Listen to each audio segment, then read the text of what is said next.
nutrition, movement, recovery, recovery. But if we start thinking through it, you can't possibly improve tissue quality if hydration isn't appropriate, and hydration falls within nutrition. And then we got to look at loading parameters in your movement category. And we've also got to look at, was your movement quality appropriate, or are you getting those because of poor biomechanical patterns, right? And then mindset, we can talk about balance of autonomic nervous system, parasympathetic versus sympathetic tone. My point is, you can't isolate any one thing. So hypertrophy is no different. We got these weights around us. We're going to put Colin through the paces here in a minute. He's eating his yogurt as we speak off screen so that he's ready to go. Farmer carried 90 pounds from across the street in the facility over to here for his warm-up as a little weighted carry. But we can't just think of it as movement. He actually just opened a second yogurt. One wasn't enough. He's going for his hypertrophy. That's actually not a joke. Second yogurt's going. But the point is, we think too much about what's happening in the weight room. Mindset, nutrition, movement, recovery. Well, we need to remember there's a lot of other factors. So if you truly want to help a client or yourself through having success with hypertrophy, on top of understanding that it's individualized, and you've got to constantly be checking in on the programming and understanding what is appropriate for them, you also need to look at the external factors outside of the weight room. Key examples: sleep, how you recover; nutrition, how you eat. Ironically, a lot of weight gain programs look similar to weight loss programs. The difference is in what's being consumed, calories that are going in, right? If we think about increasing some metabolic stress, that works for weight loss. It also works for weight gain, and we'll explain how. So make sure you're always considering those other factors. Don't just look at a piece of paper and say 3 sets of 10 and assume it's hypertrophy. Okay, look at what's happening off the paper, the other 23 hours of the day outside of the facility when they're not with you, and educate them on that. And outside of that, make sure you do your due diligence. If you think of performance code, we talk in our company of this idea of learn, design, deliver, and then continue to learn. Make sure on an intake eval you learn. Be asking questions like nutritional habits. Be asking questions about training age, because these are going to be things that direct you to be successful. If a person has a great training age, 3 sets of 10 is not your starting point just because that's what's listed in XPS or XFS. Okay, so make sure you're learning about them first to try and get a sense. Okay. Secondly, then design around the concepts we're going to talk about today. And remember, movement quality is always king.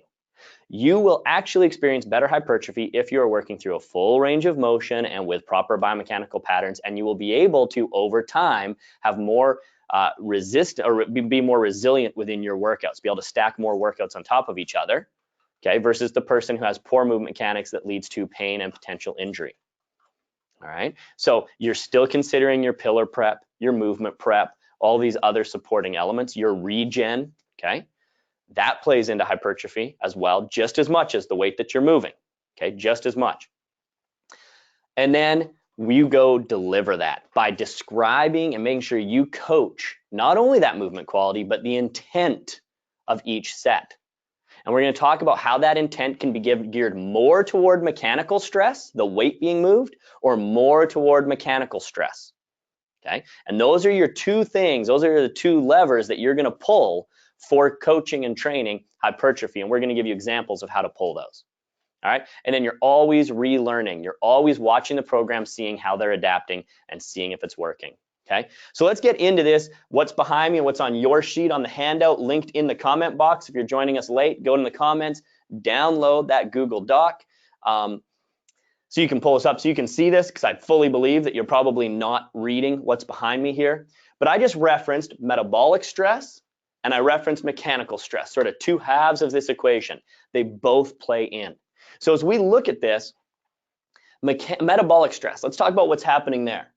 If I have metabolic stress, I'm getting a repetitive muscle action, okay? That's going to do a couple things. One, we come across to this side. It's going to influence what's happening at the same as mechanical stress. We're going to see increased eccentric load over time, okay?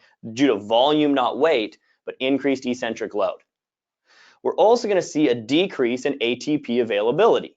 Of course, right? If I'm metabolically taxing the system with a repetitive motion, I'm going to decrease the availability of immediately available ATP. That is going to increase our calcium, okay?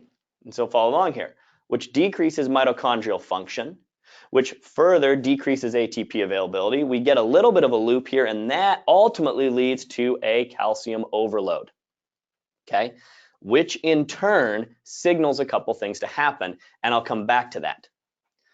On the other side, before we get to the calcium overload, I can have a high mechanical stress, heavier weight. This is more the 10x3 type theory.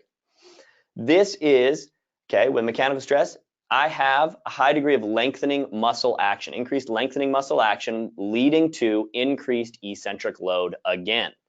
On this side though, that leads to primary damage. That increased eccentric load, whether it comes from repetitive muscle action or high mechanical stress, it leads to primary damage. And the word is damage. There's a micro injury there, okay? And that in turn is going to, the body's going to respond to that by coming back over and having a calcium overload, okay? So as we look at that, we've got a couple different things happening with that calcium overload. We've had primary damage occur. From there, that calcium overload, on the metabolic side, we have protease activity. Increased protease, okay, talks about protein degradation. On the other side of the equation, mechanical stress, we're going to have phospholipase activity, which is talking about disrupting the cell membrane, okay? And both those things lead into what we would call secondary damage, and out of that we get this beautiful thing called inflammation. The point is, you have to be catabolic before you become anabolic. We need enough of a stimulus that we responsibly disrupt cell membrane and lead to protein degradation through that overload of calcium, coming at it from an angle of metabolic stress and a repetitive muscle action, as well as mechanical stress with a lengthening muscle action, increasing the eccentric load. If we can achieve that and we disrupt those things, we put ourselves into disrupted membrane, disrupted protein degradation. We put ourselves into a catabolic state. Inflammation occurs, and then this beauty of regeneration takes place, and that's why nutrition is so key, and timing of nutrition. We're not going to go into that now, but nutrition is one of those key things that helps take that catabolic state and put us back anabolic. Starts taking any of those hormones, stress type hormones like cortisol that are on the rise, and testosterone, anabolic hormones on the decline, and sends those lines back out this way, so we get an increase in anabolic hormones and send those stress-like hormone response back down, okay? That's as deep as I'm gonna go, but if you aren't familiar with the energetic theory of muscle hypertrophy, hopefully now you've got it written down, you are. I often reference it when I'm actually talking about energy systems development, of saying, hey, you don't have to be able to recount every step of the energetic theory of muscle hypertrophy to get someone bigger. So we also simplify ESD. You don't have to know every single chemical equation going on through each metabolic pathway to be able to help someone get fitter. But it's nice to know that because it helps us make decisions. Because at the end of the day, as we're about to now put Colin through his paces, you warmed up? It's showtime. We know that we are going to do things to either increase the metabolic stress or increase the mechanical stress within a set. Okay, that's all we're doing. We're pulling different levers, and that will help us work through our gains. The last piece is very quickly talking about functional versus non-functional hypertrophy. We have a couple different types of hypertrophy. Functional hypertrophy, myofibrillar hypertrophy, the actual myofibril size growing, not the number of them, but the size of fiber is growing.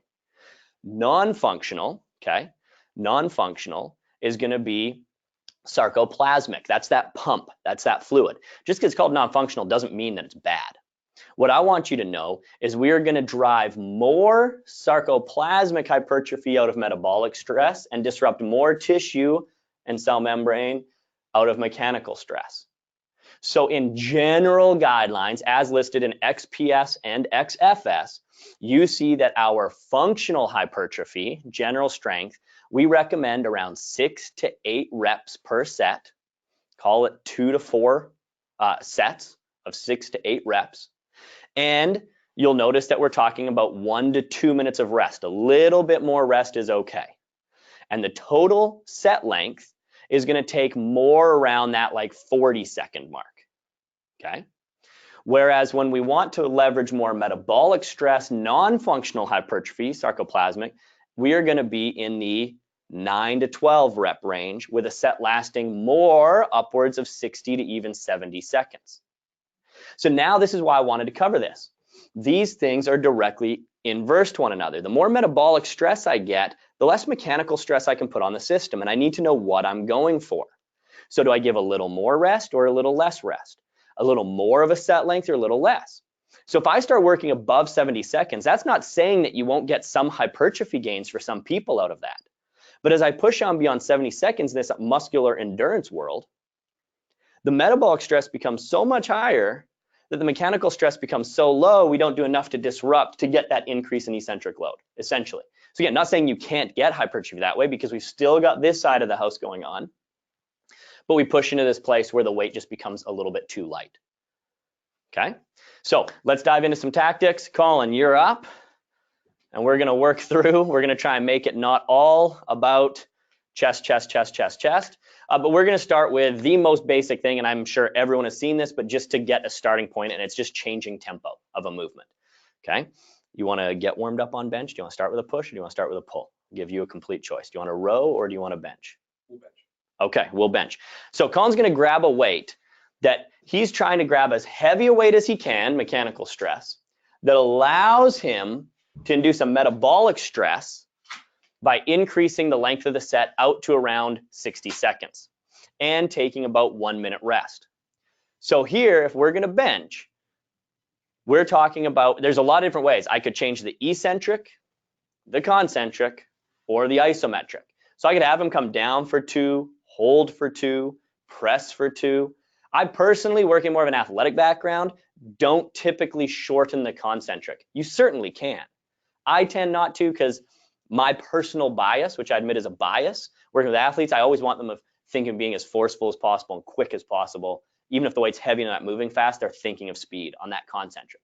So I'm going to take all the way to a 5-second eccentric, not going to force them into an isometric, and then a 1-second press. Okay, normal rate. That's 6 seconds per rep. If we hit our 3 sets of 10, 10 times 6 seconds on each, you can change your weight if you want, is 60 seconds, okay?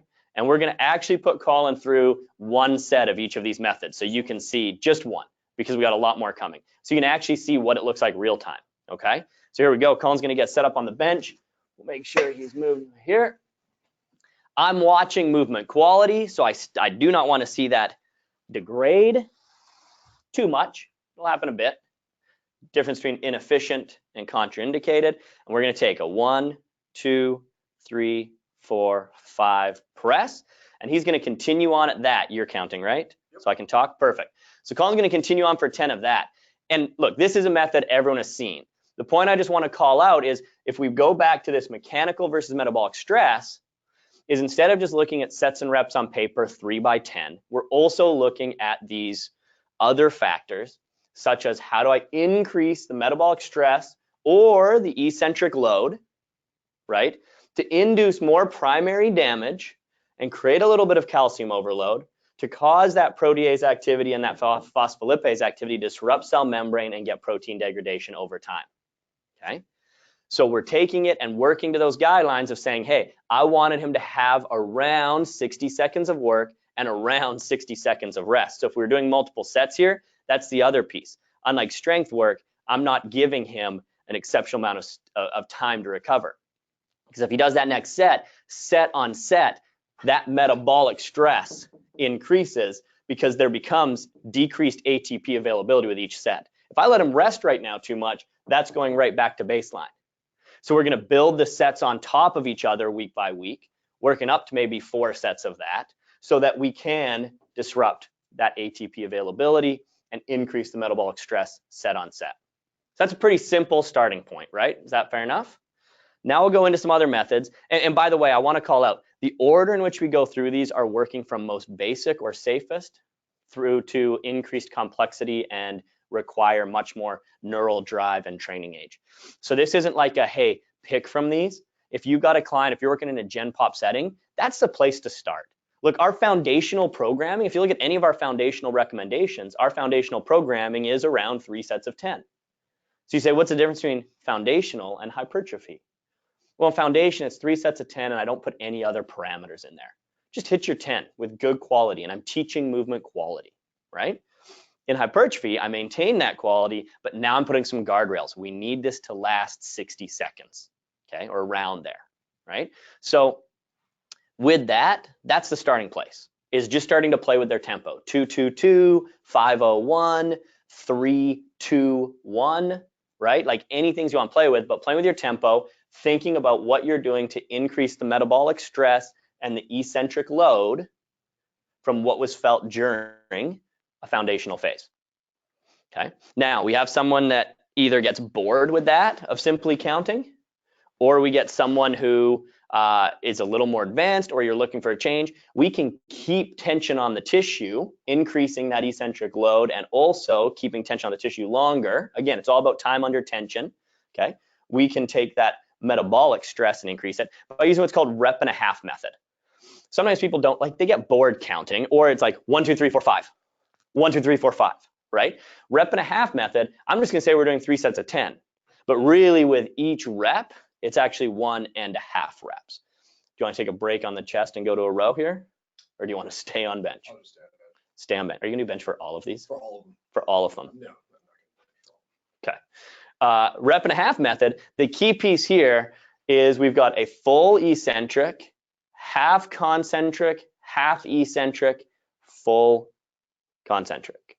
Okay, so it's 1, 2. So Colin's gonna, have you had enough rest? Colin's gonna jump down. He only gets 1 minute, right? 1 to 2 minutes. Okay. Now, you good for 10? Maybe.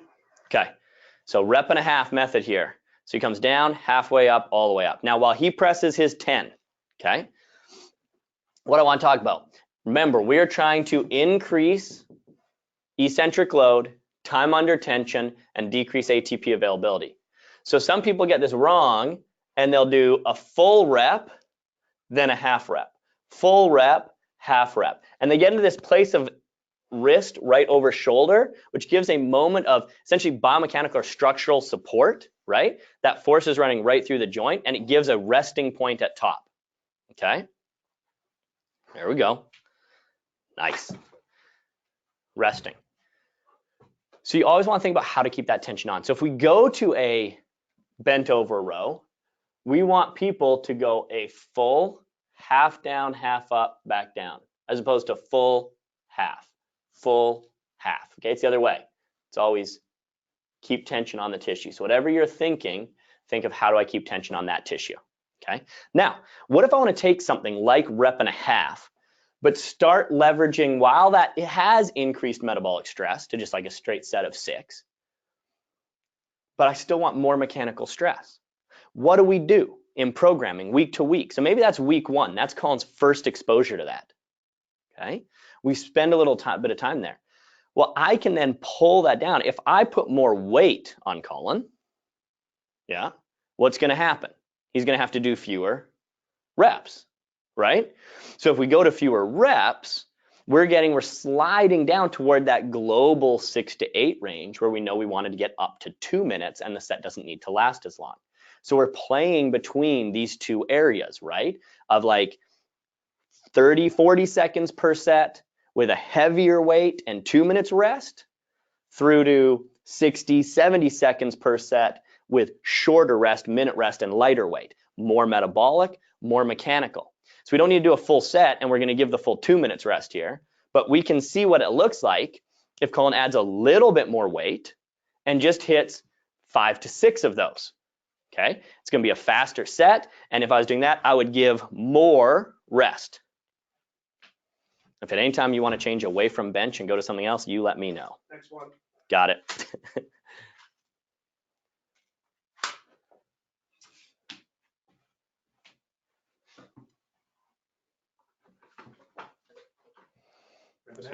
Rep and a half. It's heavier.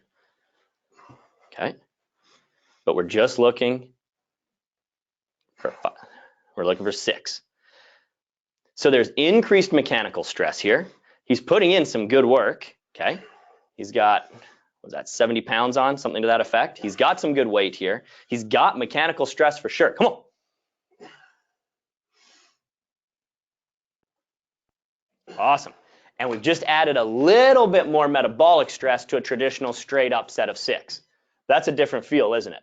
And it starts compounding. Now, if we're doing that for a whole workout, can you go again with that weight in 1 minute? Probably not. Probably not.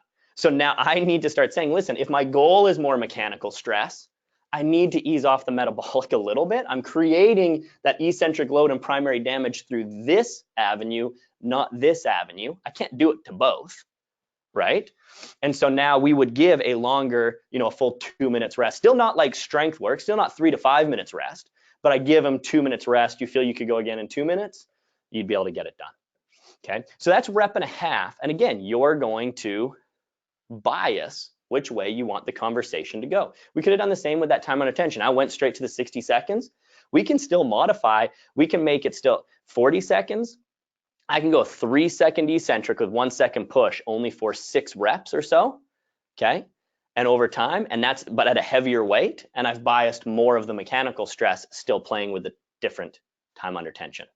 So I hope that's making sense of how you're going to still be able to play with each end. And what you're likely going to find, you need to find something that causes your client to adapt. And what we typically want to see is more metabolic stress leading to, while it's non-functional, it will prove to be functional if a person is relatively untrained, relatively new, young training age, because it's so new to them. They're still getting this just by having load in their hand they're not used to. Okay, so we're going to start a client that is newer or lower training age, but we want to start going from we've gone through a foundational phase first. That's the caveat for any of this. They've earned that. They understand movement quality and movement competency. They've earned the prerequisites. From there, we're going to start with more of that metabolic. So lighter weight, but 5 seconds down, 1 second up, 60-second range. As opposed to what Colin just did there, you've got to earn that. Right? As you get that client that is getting to be more moderate, has been with you a while, looking for something new, something different. As you have someone with a good training age like Colin has, we can now mix those and go into sort of pyramid sets, just like we just have. I could actually have Colin sort of work through that rep and a half lighter for a set, some pre-fatigue, decreased ATP availability, then put him through that second set how we just did. Now I could see if he could just get on for increased mechanical stress, like a heavy triple after a few minutes, then we could go back to the other end and see if we can finish off with lightweight for another 10, right? You can get into pyramid sets, 8, 6, 4, 8, increasing in weight, 8, go heavier for 6, go heavier for 4. And I know we're in strength work now, but we're getting mechanical stress, then back out to 8. If your client's not ready for that, you can go 12, 10, 8, 12, right? 10, 8, you get my point, 6, 8. So you're just trying to play with between metabolic stress and mechanical stress and knowing what you want, but not asking too much of the client and trying to do both at the same time, right? So you give a little more rest, heavier weight, shorter set time, or lighter weight, you ask for more set time with shorter rest. All right. And our third, what would fall under still relatively beginner, okay? Again, not day one, but like fully safe for that person who's been with us for a couple months, been through some foundational phases and wants to play with stuff, is start thinking about your complement. Okay, in our programming, we always talk about complementary exercises. Those complementary exercises we talk about typically are mobility or stability. So Colin would have come off of what he just did. Dude, that is enough metabolic and mechanical stress. I don't need to ask him to do more. He can either have true rest, or we could go to maybe some sort of regen exercise from yesterday, even go out of the upper body altogether, be like lower body, like yesterday he did some pulls and we can just see how those hammies are feeling. Or to Colin's point, something in the upper body, but he's on the ground, unweighted. It's not asking more work, but we're just working on mobility. And his example was like a 90-90 with an arm reach or something to that effect, right? Opening up, lengthening what's been working. Now, if a person doesn't want to count, rep and a half is too much coordination, or they're bored of it, or they're going 1, 2, 3, 4, 5. You want to throw something else at them, whether it's even just for variety, we can say, let's make that complement not mobility or stability, but rather a like biomechanical pattern. In the benching example, I'm not going to make him do this one because he's just hit bench, bench, and the next set I want to be on bench. So we need at least one set to rest. Colin didn't fully know what he signed up for this morning. the example on bench would be, I hit my bench and I'm not giving them any parameters around length of time for the set. But I ask them to hit, and then as soon as they're done, they flip off the bench and they start working on either push-ups, isometric hold. If they aren't as strong at push-ups, you know they're going to fatigue. And honestly, remember, they've just hit a set. It's all about the weight more than anything. You're just adding a little metabolic stress. Hands on the bench for push-ups, so they're inclined a little bit. Okay. And again, I would do this in a couple different ways. So I'd say, if I'm looking for high metabolic, I'd do lighter weight and just ask for a set of 10. Now, if I'm not putting guardrails on any tempo, how long at a light or at a relatively high intensity, like an 11 to 12 RM, but 10, which is still lighter weight. So I throw, whatever we've got, we throw 65 pounds in your hand. How long does a set of 10 take you think, if I don't put any guardrails on it? Probably like 20 to 30 seconds. 20 to 30 seconds. So if I don't want to put those guardrails, I do that, but I've got a running clock. And I'm aiming for that 45-second minimum, hopefully getting up to 50 or even 60, and we can build up over time. So I'm asking Colin to hit those, but we've got a running clock. And whatever time is left, he's in either that isometric push-up hold, he's banging out push-ups on the bench. It suddenly becomes very, very metabolic, right? So he finishes those, puts the weight down, jumps on, hands on the bench, and starts hitting push-ups, continually moving. Okay, this is where, as you have things like a TRX, they're really advantageous, because as you fatigue, you don't get to stop, you just start moving more and more and more vertical, but you're still moving, right? That would be an example. Now, if I want to play more in this mechanical stress world, I can do the same idea of having a like-minded complement, just add a little metabolic stress, but I can now still say, okay, I'm just looking for 30 to 40 seconds total, but we're only going to hit heavy 6. If you hit heavy 6, you think that still takes about 20 to 30? Because it's heavier, right? So you're not going at the same pace, still pause. So we've got 20 to 30 seconds. He flips off, and he flips off. He flips me off. That would happen. Flips off the bench, and now he's just hitting 10 to 15 quick push-ups, right?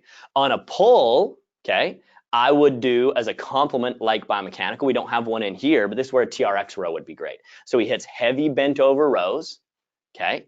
And after that heavy bent over row, onto the TRX, and he's just, until the clock is up, based on whether I'm aiming for 40 seconds or more out to 60 or 70, wherever you are in your programming, whether you want more metabolic or more mechanical, he hits TRX rows.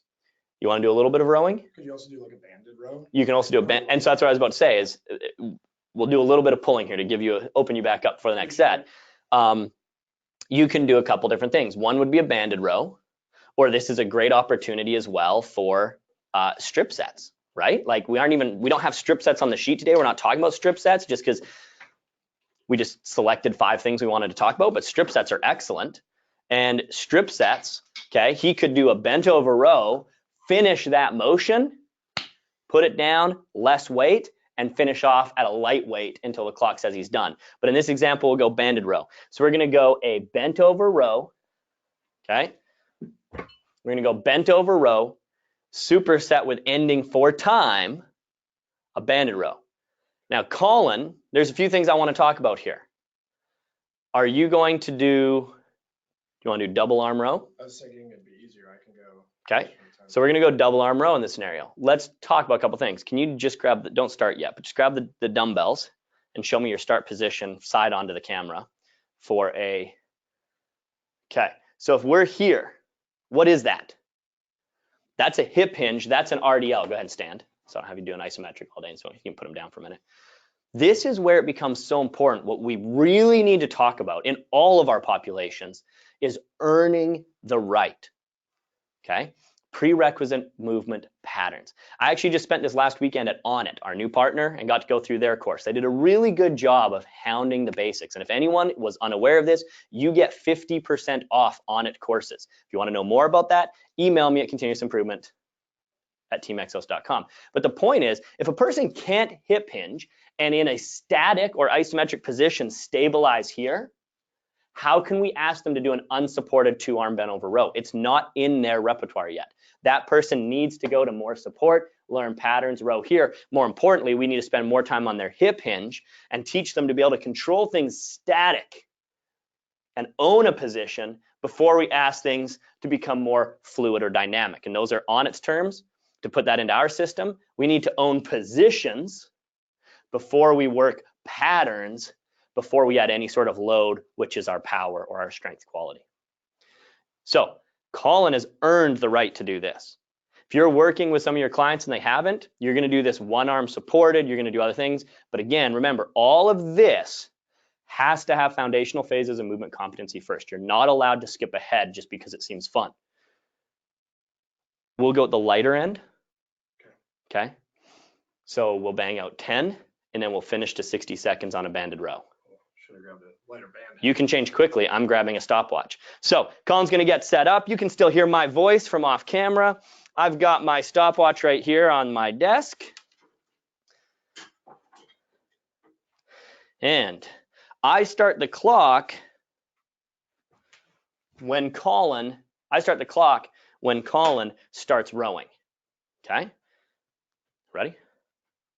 And go, give me 10. I have an opportunity to coach. As a coach, I'm always walking around different angles. I can look at tactile cues. I'm watching right now. What's the limiting factor? I'm watching two key things right here. His low back, his lumbar spine, his posture, his spinal integrity, and then the angle of pull. See how those go up and back? Okay, if they're going straight up, he's bicep dominant. They need to go up and back. Colin, let's row. And now this is where the work begins. So he had some metabolic stress in there. What he doesn't know is he banged out those first sets in only 20 seconds. So he's got some work here, okay? And what we can do is we can mitigate. I'm going to challenge the intent. I need metabolic stress. Let's go faster. If he starts to burn out, what do I have him do? Take a step closer. I want speed of movement more than that resistance right now. If he needs to move forward, he can. So just like a TRX, I can change his angle. With a band, I can get closer to the attachment point. Do not let yourself slow down, Colin. If you need to, you step forward. There you go. There's no harm in stepping forward. He's not quitting. You can see how hard he's working. Time. That's the longest minute of your day, isn't it? Just so that you know I'm not cheating you. I would never lie to him. He only did 3/4 of a second extra work. The point being, we'll give you some rest here. Appreciate it. It's about this metabolic stress at that point in time. So whether I'm on that TRX row, that push-up, that banded row, whatever I'm doing, I need to keep moving. So if they get to where they're stalled on, they can't do anything, it's a waste. So one of two options. Try and make them get to an isometric hold if they can, but have your way of backing off each thing. Have plyo boxes set up, getting higher and higher. So as I get smoked on push-ups, I go to a higher box. I go to a higher box so that I can keep moving. Have that TRX set up for the rows and let them know to continue to walk their feet away from the pivot points to become more and more vertical. Give Colin the ability to move closer. This is where our intent comes in. We know what we need. People will feel like that is cheating or quitting, right? Like ego gets in the way. If I as a coach don't give Colin that permission, he's nope, damn it, I'm going to stay out here. And while I admire that, what's going to happen? One of two things. Technique's going to break down a lot more. Technique will break down through these metabolic things. You have to have your eyes on them as a coach. And number one, we do not allow a loss of spinal integrity. It might become a little bit sloppier, okay, to a point, as long as it's not a contraindicated position, okay? But you've got to stay on them. But the other one is give them permission to move to a point where they can actually perform it the way it's meant to be performed. If Colin's out there fighting and now he's moving a bunch, losing pillar integrity, that's a problem. On top of that, if you would have gone to that, while it would have been hard, by me giving you permission to move in, but forcing you to keep moving, that ends up being a way harder minute, isn't it? Yeah. Right? And you can see he's still a little bit out of breath. So we've achieved this metabolic, but we initially put on some mechanical because he just picked up 70 pounds and rode 70 pounds 10 times. Okay? You're getting your workout in this morning. Yeah. Okay? Can I interject for a second? Please, yeah. One thing too, again, after people have earned this, right? To me, this also works logistically really well in a lot of our corporate spaces. So you have a small group or a group of folks who you've been working with for a while and maybe you've earned some of these elements, but you're limited by the equipment that you have. Maybe I only have up to 20 or 50-pound dumbbells in a classroom. Maybe I only have certain amounts of them. Techniques like this, to me, could make a lot of sense where you're still able to challenge them, but just not have them do more and more and more and more repetitions, right? So you're able to play with this a little bit, keep them engaged, Again, they still have to earn it, right? So I'm thinking of these groups that, hey, I've got these people who've been training with me for a couple of years. I'm looking for a way to tax them and add the stimulus, and I'm limited with what I have from an equipment standpoint. These are some great ways to kind of combine that. That's a really good call out, right? And Colin has far more experience than I do in the corporate setting. So that's where it always works well to have that interjection, because I fully admit that I've been spoiled living in a utopia where I've got this like brilliant facility with tons of equipment. You're right. It absolutely works for logistics, but the key, he kept saying, you've got to earn it. So now we're going to go back to the front side. You get to bench again? Awesome, always. All right. Every day's bench day. You notice upper body, just for ease, you can think through all these things. I could have easily, although then he probably would have punched me, we could have done rep and a half method, rear foot elevated. 1, 2, right? All these things still apply. We could do rep and a half method, right? You can down, half, down, up. You've got to earn it though, especially on the hip hinge, because when you become metabolic, what I just did there is super advanced, because if they don't have this perfectly, it's inevitably going to destroy them. But now think, okay, maybe leg curls more appropriate. But again, all these apply. We're just trying to stay with what's easily viewed right here. We're going to talk about mechanical advantage quickly. We've got 2 things left to get through, and then we'll take questions if there are any. Mechanical advantage. This plays with strip sets a little bit as well, decreasing weight as you go. But not only, everyone's aware, I think, of the strip set idea, decreasing weight while you go. Yeah, and if you aren't aware, this idea to start with a high mechanical stress, start with a heavy set, then drop the weight to allow for more, then drop the weight to allow for more. There's a lot of different formulas, from all the way to the extreme, like down the rack strip set, where you're like every weight and you're there all day, which is just ludicrous, but we've all probably done it at some point, through to just like a double or a triple drop. So you hit a weight, drop it by a set percentage, hit another, drop it. Again, not looking at the reps, but the total set length and rest, depending on the type of goal you're going after. So I can get almost more into what's called wave loading, and not to introduce that, but just this idea, it could just be a quick drop. I could have a heavy weight for Colin for 6 reps, then drop it by a good percentage, 30, 40, 50%, and ask for like 3 more reps, then drop it again, ask for a few more, okay? But we got about 10 minutes here, so we're gonna jump into mechanical advantage, where I'm not just gonna ask him to strip the weight down, we're gonna do some drop sets. We are going to change the angle of the bench. Go ahead and go up to your incline bench, your 45 degree. Think about it. What is harder, incline, flat, or decline? You press more weight, decline, then flat, least amount of weight, incline. You are gaining a mechanical advantage the flatter you get. So we're going to start at a heavy 6 incline. Then you are going to put those weights down, and we're going to drop the weight by 1/3. We're going to knock 33% off approximately, and you're going to do that 12 times. Then we're going to knock another 33% off, and you're going to do that 25 times. But for each of those 3, we're going to go at an incline, a lesser incline, a flat. I'm increasing his mechanical advantage as we go. This, by the way, is quite advanced. Not saying it isn't appropriate for some of your clients, but it's not appropriate for the client who's just started training with you or does not have a training age. 1, I count that first one. It went up without a spot. That's number 2. He's got 4 more. There's 3. So we are putting a high degree of mechanical stress. Okay, this is, especially with the work he's already done today, this is near a 6 rep max. Attaboy, bring him down. So what was that? 65. Let's jump to 45. Go down. Okay. Well, these are just approximate, but that's approximately a 1/3 off. And I change his bench. Unfortunately, this one doesn't give you much option, so you only dropped it a little bit, but we would normally drop to about 20%, 12. Come on. Key point while he's working here, you never want clutter around a bench. So I'm making sure that if he gets to a point where that client goes, oh my gosh, I'm so tired, and puts him down quickly, they don't pin their hand between the dumbbell on the ground and the dumbbell in their hand, okay? I hope some of the people that get to work on Colin's accounts are watching, because the next about 45 seconds is going to be one of your favorite things of the year to watch. Another 1/3 off. Let's drop that to 25 pounds, just the white. This is always the worst, is when you're at the tail end of this and someone walks in and they just see you red in the face, I drop them down to flat bench, best mechanical advantage, make sure space is cleared. Dude, you got 25. Let's get some work in. There we go. We started off with high mechanical stress. We end with high metabolic stress. We've absolutely increased in eccentric load through both repetitive muscle action and lengthening muscle action. We're absolutely increasing his CO2, or his CO2, well, we are increasing his CO2, but also his calcium overload, causing a secondary damage, getting into disrupting cell membrane, and there we go. That's fun, isn't it? No, I hate it. That's one set.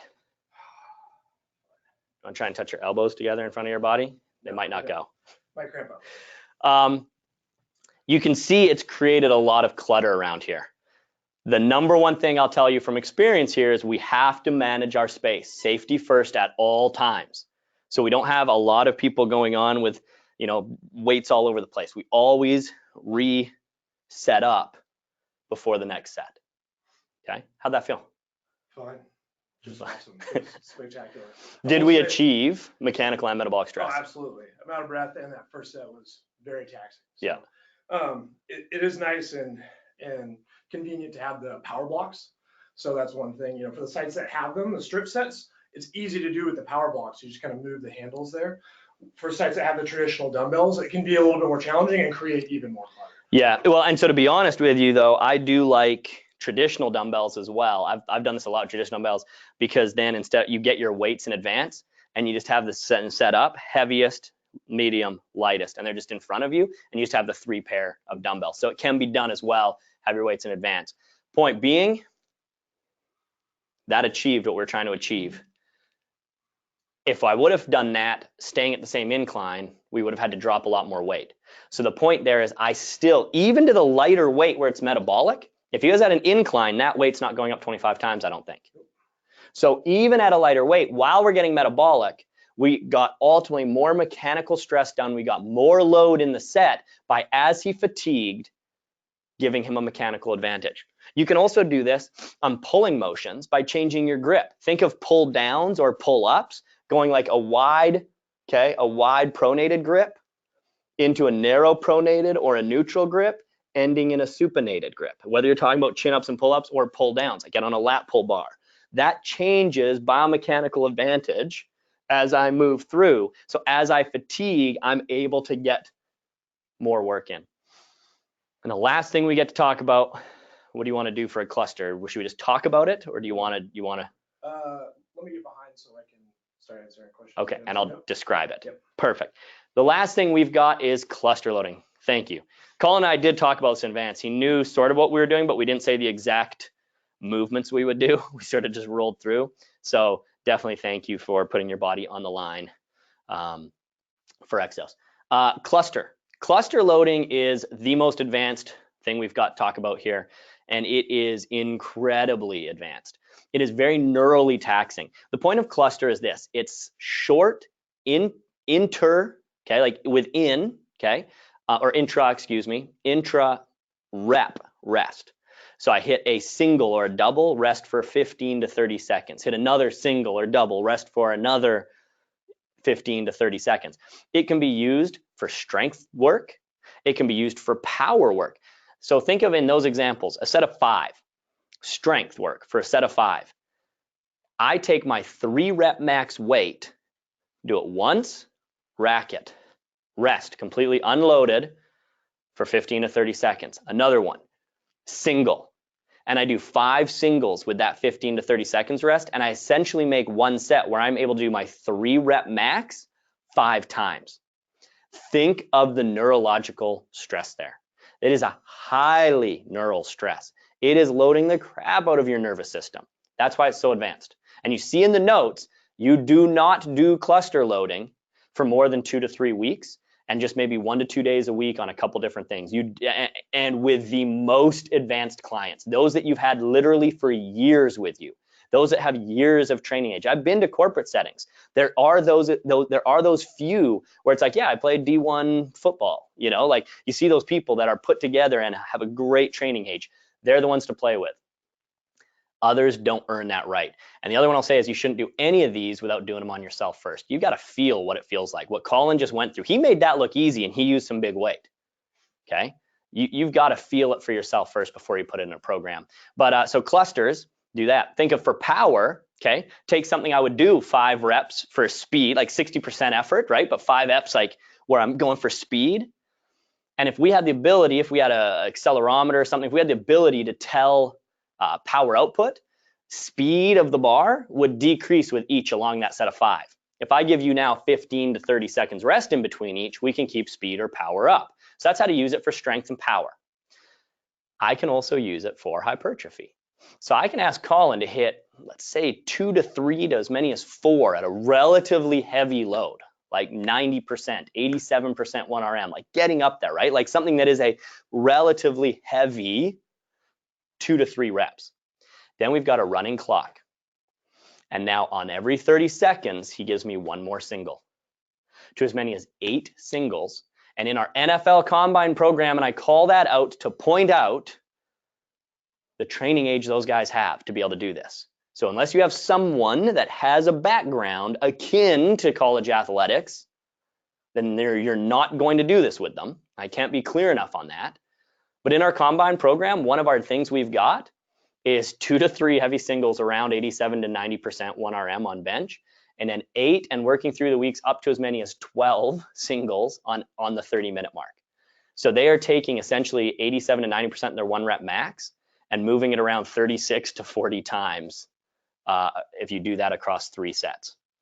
And when you think about that for a moment, you realize how absolutely neural that is, how alarming that is, why you need to earn the right and have that training age and movement competency, but how that takes a ridiculously high mechanical stress and adds a repetitive muscle action for metabolic stress that leads to growth. My point as I pull this back to the very beginning is saying hypertrophy is an adaptation, not a strength quality, and it can be seen across multiple strength qualities. And everything from 10 by 3 to 3 by 10 can have appropriate effect. And it depends heavily on your client's genes and somatotype, are they mesomorph, but also their training age. So if you have the more experienced client, 3 by 10 is not going to cut it. Okay? If you have a brand new client, 3 by 10 will. But if you do have that more experienced client, hopefully you just picked up a few different tools or tricks, or if nothing else for yourself and your own training, of understanding how to pull the levers of metabolic stress and mechanical stress to induce response to ultimately make yourself catabolic, CA2 overload, secondary damage, inflammation, catabolic state. Colin needs to go eat and he needs to sleep tonight. Yes, I do. That would be a look at how we can take the concepts of hypertrophy seen in XPS and XFS and expand them a little bit. And the last thing I'll say, I've already said it once, you have to do all of this in your own programming before you give it to anyone, because as you play with these, you need to empathetically feel like know what they're going through when they do these. That's what I've got. Colin, do we have any questions? We got a bunch. Awesome. Before we get into that, so because we are going to go over time, so for those of you that have to jump, this is going to be recorded. So if you want to come back and skip to the end and look at the questions, feel free to do so. Also, Steph and I are going to be shooting a video going over some programming. So what does this look like in a program? He's going to talk us through kind of a sheet of programming. We're going to shoot that out later this week along with the program itself, because that was one of the questions. So I just wanted to shoot that out before we get into dive into the questions. Absolutely. I've got a program that we put together that is not for your clients, it's for you. You need to have a training age for it. You need to earn that right to play with it. But I've had people hitting me up saying they've had some fun following along with program we've put out just in their own stuff. So I've got a program that falls within the EXO system, balance for movements within a split for applying a lot of this stuff. And you can take that and do that for the next 3 weeks and let me know how it goes. Questions? So there's a couple questions about like single limb movements. So you gave the example of the rear foot elevated split squat. Thank you for not making me do that on camera. So how would you break that up? Would you go single limb on one side, then to the reduced mechanical stress version? How would you pair that? Would you go one side, then the other side, and then would that affect rest? Since you're going longer straight through, how would you modify rest? Yes. Look, really, that's a great question and one that is absolutely fair to ask. And I think the answer is, like, yeah, it's all going to work. But what I would say is always come back to, are you trying to get more metabolic or more mechanical? Okay, so if I'm trying to be more mechanical, I'd go single limb strength, okay? And then, so I've had a bit of recovery, and maybe add just a little bit more metabolic, light and easy, light and easy. You can also sometimes do the reverse order. A lot from the bodybuilding world, we'll talk about pre-fatigue. So I can play with single limb light, single limb heavy, right? Like the inverse order. But if I want more about metabolic, which is more often the answer, and so more often what I do with people, I would do the single limb heavy, then the single limb light, then the other limb heavy, then the other limb light. And then you get the question of, when are you done resting? Like, do I then get my minute or 2 minutes from when I finish the second limb, which means I've actually had more before the first limb, or do I start timing when I'm done the first limb? And again, the answer is yes. Are you trying to be more metabolic? Are you trying to be more mechanical? Rest is about setting them up for success. We don't want to give them so much that they lose the value of what they're doing, but we got to give them enough that they can execute it. But in general, I sort of split the difference. Since we've got ranges, right? It's not so scientific as to say you need exactly this much time. Those are just guidelines. I say if we're looking at 1 to 2 minutes, I'll give them a minute from the time they finish this leg, knowing that it's about 2 minutes between. But yeah, you're gonna play with that based on how heavy it is, how much they're struggling, and work from there. Going right into it, there's a couple questions about using these types of elements for like muscular endurance, and how, like for that stimulus, how might you change that a little bit? Would you use some of these for that?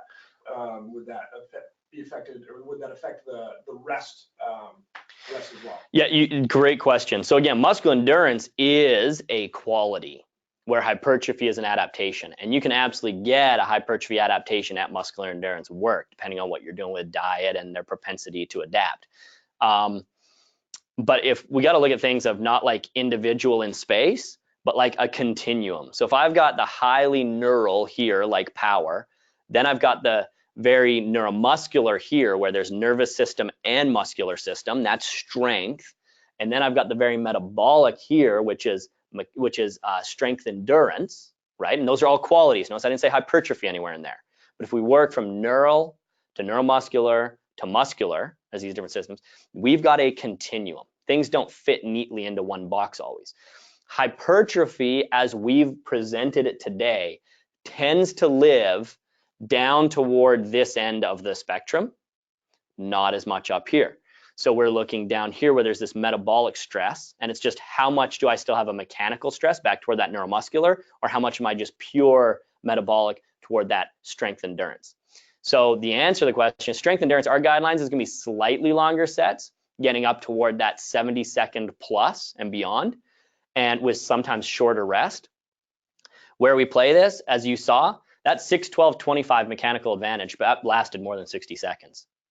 That absolutely would have put you into that 70-second and beyond range. There's some muscular endurance there for sure, as a quality, as an adaptation. The rest we give is what would then change, because if I only gave you 30 seconds rest, you wouldn't get as much weight. So I guess the answer to the question is, what's your primary goal? Know that there is a good amount of overlap. And if I'm playing in the world of strength endurance, I'm just going to be more in the metabolic world on this hypertrophy, what we described. We're going to be the things that push more to that 60, 70 second and beyond, and shorter rest with lighter weight. But all these same things can apply. Strength endurance, it's great to do strip sets. Strength endurance, it's great to apply mechanical advantage to get more work in. Strength endurance, it's great to do an unloaded complementary and work there. So there is a lot of overlap for sure to get that strength quality. I've got 3 more questions. We got 100 plus people on still, so we'll just answer awesome. For hypertrophy, unilateral, bilateral movement selection, and your take, our company's take, the science. Yeah. Hot button. A hot button. Science, you can find science that probably point to both. This is where hypertrophy gets so tough, because it's so highly individualized. You look at the science and you'll be like, well, here's a scientific research paper that says this is better. And then you say, well, here's one that says this contradictory thing is better. And you got to look and say, well, this one was done on this population. Like, it was done on 16 untrained men, or it was done on 27 trained, females or whatever. You've always got to look at who it's done on, what population. And from there, meta-analyses are huge. And if you want to get into hypertrophy, Brad Schoenfeld in New York, it comes from more of a bodybuilding background, but I mean, dude, he's brilliant at this. So a lot more of what he talks about is going to be more traditional bodybuilding and some machine-based, and maybe not look like everything we do at Exos, but that's the joy of this industry, is we don't have to have these camps and be negative. Like, I think so highly of Brad Schoenfeld. I've learned so much from reading some of his stuff, and he's done a lot to shed light on myths of hypertrophy versus truths of hypertrophy, and he's got some good research. So, and he does a lot of meta-analyses, is my point, right? Like, because then we can get to large bodies of people. So but from there, double limb, single limb, you can do both. Double limb lets you get more neural drive overall, and typically move more mass. Single limb can be more focused to that limb, to those tissues. So you can make strong arguments both ways. I can talk about that neural drive and just that total tension. When I look at hormone response, I think I can probably find pretty good research that says I'm going to get better hormone response globally, and insulin response and things like that out of a bilateral squat than I will out of a unilateral, possibly. I'm hypothesizing there. I don't know off the top of my head, but I would hypothesize that. But then if you look at Boyle's stuff, in that squat, why do I fail? Because of my trunk, not because of my legs. And so if I really want to get at the leg, going to like the same load unilateral, I can do more than half of my bilateral load. And so I think one person can make the hormone argument toward bilateral and heavy load. I think another person could make the like local tissue demand example. So I know I'm not answering the question, but I'm saying this is the fun world we live in, man. And people are different, and play with your programming and figure out what works for you. Both are appropriate. You can play with hypertrophy bilateral. You can play with hypertrophy unilateral. Right into it. There was another question on like manual resistance or like coach assisted, either for pre-fatigue or for the end set. So like you could look at it as like a cheat rep or whatever you want to call it. Is that just another version of changing mechanical advantage?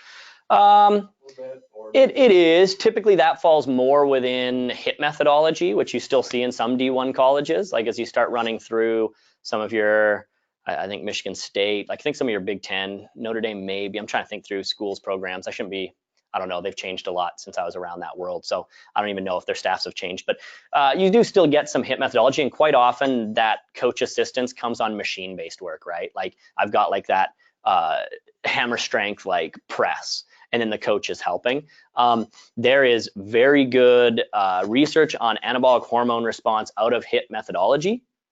I personally have zero experience with HIT methodology because I've always played in more of a, whatever you would call I'm not saying it's not functional. I hate that term functional, but whatever we would call like more that Exos family of like, I care about movement quality. I'm not on machines, and I don't really want to see a bunch of like me lifting their wrist. Like when they can't lift it, they're sort of done. So sure, you absolutely could. If that is within your skill set, you can make arguments based on anabolic design. It doesn't so much fit in my expertise or something that we tend to see a lot here at Exos. It doesn't make it wrong. It just makes it not something that I have a lot of experience with, or something that we've seen a lot in our facilities here. And it's something that is biased more toward machines, which I know a lot of you in some settings have quite a few machines around where you are. So I would say if that's in your skill set, you can. The main thing I would say on anything, you have to have your why. Any program you write, I want to be able to say why, and not being a jerk, right? But just saying why, teach me, and I want you to give me a very clear reason why. And if you can't point to the reason why, in that case, it's likely more anabolic hormone response, then that's where we'd have a problem. So as long as you can tell me why, that'd be fine, but it's something I don't have much experience with. We've got a couple more, but I feel like that's a good place to end. And to just go ahead, if we didn't get to your questions, please shoot them to continuousimprovement@teamexos.com. We really appreciate it. There were a ton of them, but just want to be respectful of everyone's time. So. Thank you. My final little thing to sign off very quickly is we are not able to ever get away from looking through a lens of our own personal bias. No matter who you are, no matter what you think, myself included, we all have a personal bias. And you've got to remember, your personal bias will be influenced by the people you've learned from, the spaces you've been around, and your own genetics, right? I don't grow a ton. And, I've been in my areas where I've gained my experience, that biases my lens, my perspective. If you are an easy responder, if you are a mesomorph, if you have a bunch of experience in one area, don't assume that that's going to apply for all people. Hypertrophy is incredibly individualized. I hope I made that point. And the most important element of how we still take this brand on my chest and understand what our core beliefs are, hypertrophy does not give an excuse to lose movement quality. And it does not get done until you have shown that competency of movement and earned the right to train there. That's how we keep things safe. At that On It course I was just at, there was an IBBF pro who is also a yoga teacher and a phenomenal mover and a phenomenally mobile and stable individual with great technique. And she attributed her success to being able to complete reps through a full range of motion with appropriate control and, mobility, stability, all the things we talk about. So this isn't an excuse to just go start jamming away on machines, but not caring about what's going on at the shoulder or overall mobility and prerequisites to be able to do things properly. That's the main thing I'll leave as a warning. Please, please, please still remember everything else we talk about on all our other webinars, but know that once you've earned that, you can absolutely have fun. Go 6, 12, 25, gaining mechanical advantage, and take your colleague and friend Colin and beat him to crap on a morning. So thank you guys for your time. Definitely appreciate it. Every month, we're on next month again. Colin will be on talking about a lot of the last webinars over the last few months, tying them all together to a corporate space. If you think about it, we've talked about plyos, which are neural. We've talked about metabolic work, which is hypertrophy. We've talked about truly metabolic work, which is ESD, running through the last few months. Colin's going to put it all together into programming and bringing it to the group environment, the corporate environment. That's next month. Please, if you haven't been on the Continuous Improvement Hub, check it out. We've got discounts to partners, ways to use any education you're putting toward education, cheap for Perform Better, cheap for On It. We've got our webinars recorded. We've got other content always coming. If you don't know how to get on the Continuous Improvement Hub, email me, okay? Please start taking advantage of these things. Thank you for what you do every day with your clients and for proudly repping our company. Pleasure joining you this morning, and we'll see you next month.